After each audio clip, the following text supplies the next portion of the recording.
Astrologi sering dianggap sebagai hiburan ringan, tetapi tahukah Anda bahwa dalam pandangan Alkitab, astrologi sebenarnya bisa sangat berbahaya?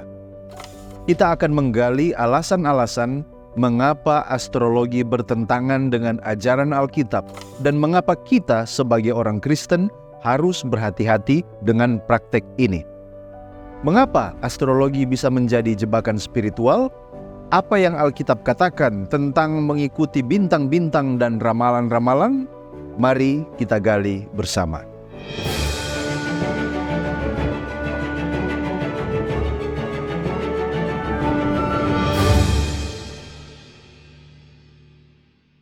Mari kita lihat kepopuleran dari astrologi.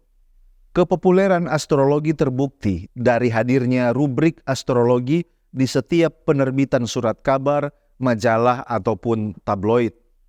Hasil survei majalah Bahana, responden mulai dari SD, sarjana sampai pekerja mengatakan bahwa 90% pembaca rubrik astrologi adalah orang-orang beragama.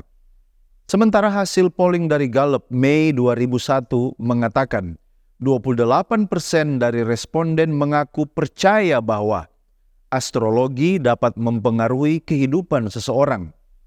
Karena begitu populernya, 20 juta buku tentang astrologi yang terjual setiap tahun. Definisi astrologi menurut Merriam-Webster Dictionary adalah ramalan tentang pengaruh bintang-bintang dan planet-planet terhadap urusan manusia dan kejadian-kejadian di bumi berdasarkan posisi dan aspeknya.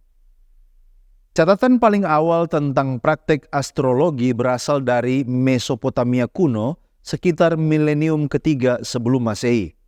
Bangsa Babilonia mengembangkan sebuah sistem yang mengaitkan pergerakan planet-planet dan bintang-bintang dengan kejadian-kejadian di bumi.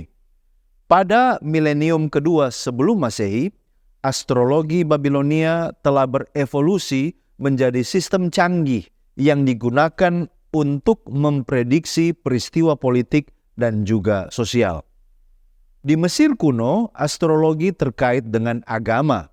Orang Mesir menggunakan bintang-bintang untuk tujuan kalender dan percaya bahwa posisi bintang-bintang mempengaruhi para dewa dan dengan demikian nasib manusia. Sementara itu, astrologi mencapai Yunani pada abad keempat sebelum Masehi dan disintesiskan dengan filosofi Yunani.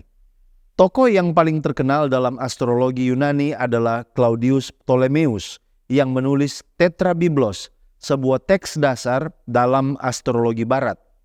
Bangsa Yunani kemudian mengembangkan zodiak yang terdiri dari 12 tanda, masing-masing sesuai dengan segmen ekliptika. Astrologi menjadi sangat populer di Kekaisaran Romawi yang tidak hanya mempengaruhi horoskop pribadi, tetapi juga keputusan negara. Para kaisar Romawi sering berkonsultasi dengan para astrolog untuk mendapatkan nasihat tentang masalah politik. Pada abad pertengahan, setelah runtuhnya Kekaisaran Romawi, praktek astrologi dipertahankan dan dikembangkan lebih lanjut oleh para cendekiawan Islam. Mereka menerjemahkan dan mengembangkan teks-teks Yunani dan Romawi dan mengintegrasikan astrologi dengan pengamatan astronomi mereka sendiri. Karya-karya astrolog Islam seperti Al-Kindi, Al-Biruni kemudian diterjemahkan ke dalam bahasa Latin dan mempengaruhi pemikiran Eropa di abad pertengahan. Selama abad pertengahan, astrologi diintegrasikan ke dalam pandangan dunia Kristen, meskipun terkadang mendapat tantangan dari gereja. Ilmu ini diajarkan secara luas di universitas-universitas abad pertengahan bersama dengan astronomi, kedokteran, dan filsafat. Mari kita lihat larangan Alkitab terhadap astrologi. Perjanjian Lama berisi beberapa ayat yang memperingatkan terhadap praktek-praktek seperti astrologi. Contohnya di dalam Yesaya 47 ayat 13-15. Engkau telah payah karena banyaknya nasihat. Biarlah tampil dan menyelamatkan engkau orang-orang yang meneliti segala penjuru langit, yang menilik bintang-bintang, dan yang pada setiap bulan baru memberitahukan apa yang akan terjadi atasmu.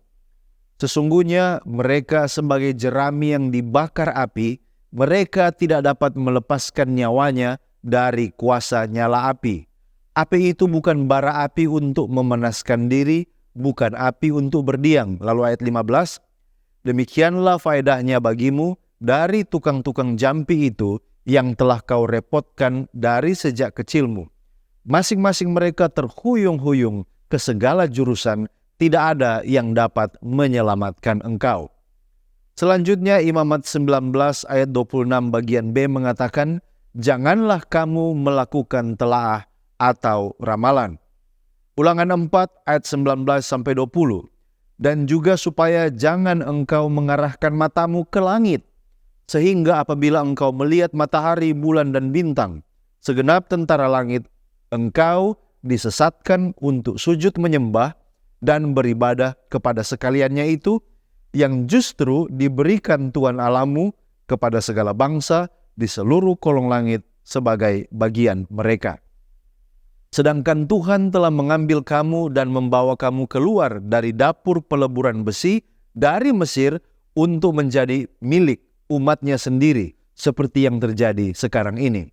Kemudian ada juga nasihat di dalam Ulangan 18 ayat 9, 11, dan 12.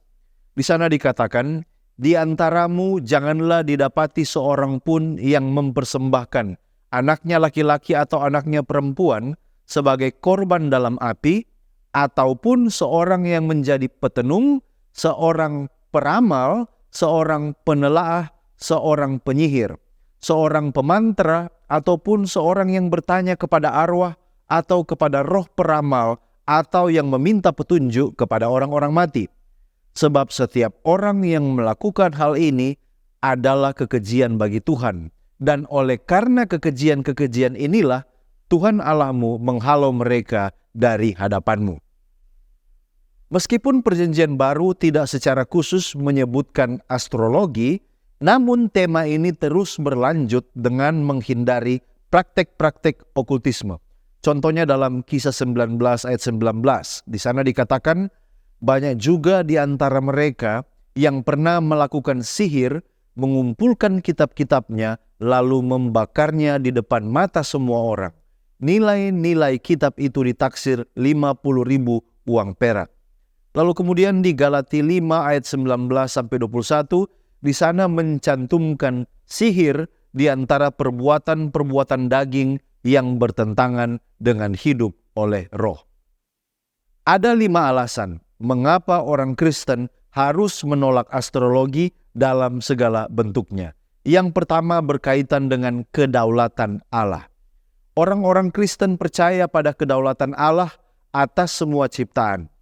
Ini berarti bahwa mempercayai benda-benda langit sebagai bentuk petunjuk ini dianggap merongrong otoritas dan rencana Allah yang tertinggi bagi kehidupan setiap individu. Alkitab menekankan ketergantungan kita pada hikmat dan bimbingan Allah, bukan pada bintang-bintang atau planet-planet.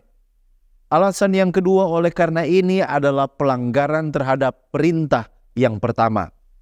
Praktek astrologi dapat dilihat sebagai bentuk penyembahan berhala yang melanggar perintah pertama, jangan ada padamu Allah lain di hadapanku, Keluaran 20 ayat 3. Menaruh kepercayaan pada tanda-tanda astrologi dipandang sebagai mengaitkan kekuatan ilahi dengan ciptaan dan bukan dengan Sang Pencipta.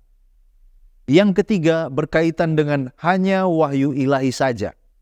Orang-orang Kristen berpendapat bahwa kehendak dan bimbingan Tuhan dinyatakan melalui Alkitab dan Roh Kudus, bukan melalui bagan astrologi. Ayat-ayat Alkitab seperti Mazmur 119 ayat 105 mengatakan, firman-Mu itu pelita bagi kakiku dan terang bagi jalanku. Ini menekankan pentingnya mencari petunjuk dari firman Tuhan saja. Yang keempat adalah bahaya penyesatan. Banyak orang Kristen percaya bahwa astrologi dapat menjadi alat setan untuk penyesatan.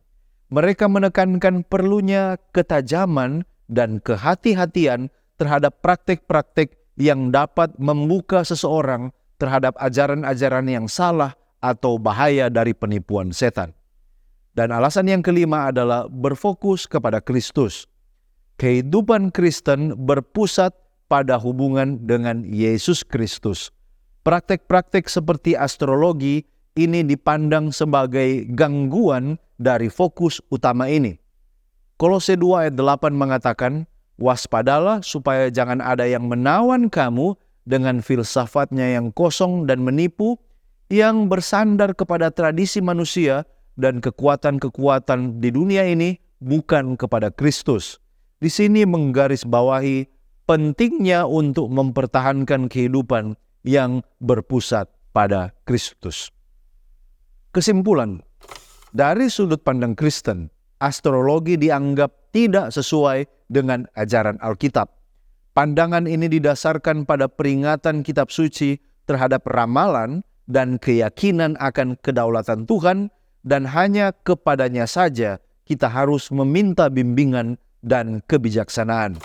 Oleh karena itu, umat Kristen harus disarankan untuk menghindari astrologi dan sebaliknya mengandalkan doa, kitab suci, dan Roh Kudus sebagai petunjuk di dalam hidup mereka. Sekian dari saya, mari kita menggali firman Tuhan untuk memperluas wawasan dan mengharapkan terjadi pertumbuhan kerohanian. Jika Anda merasa diberkati dan dicerahkan oleh pembahasan ini, silakan bagikan video ini kepada orang-orang terkasih. Kita akan berjumpa kembali pada episode berikutnya hanya di Depth Insight Growth. Tuhan Yesus memberkati.